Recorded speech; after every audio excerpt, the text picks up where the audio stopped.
আসসালামু আলাইকুম। অনেক স্বপ্ন আশা নিয়ে আবারও ডিম বসিয়ে দিলাম। আজকে 7 তারিখ, অনেক শীতের মধ্যেও ডিম বসিয়ে দিলাম। এখানে আছে 30 পিস চীনা হাঁসের ডিম, 14 পিস দেশি হাঁস এবং 14 পিস টার্কি মুরগির ডিম। সকলে দোয়া করবেন। এই যে ডিমগুলো এখনও বসাইতেছি, সকলে দোয়া করবেন যাতে স্বপ্নগুলো সত্যি হয়, আশাগুলো পূর্ণ হয়।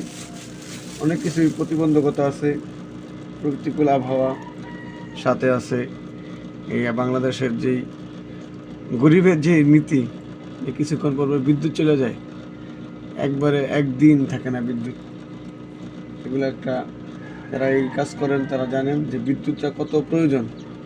বাচ্চা মেশিনে দিলে, তারপরে হ্যাচিং, তারপরে বুডিং, সব ক্ষেত্রেই বিদ্যুতের প্রয়োজন। কিন্তু হঠাৎ করে বিদ্যুৎ একদিন থাকে না, সারাদিন, খুব ক্ষতি হয়ে যায়। ঠিক আছে, সকলে দোয়া করবেন, তারপরেও ভালো কিছু রেজাল্ট পাওয়া যায়। আসসালামু আলাইকুম।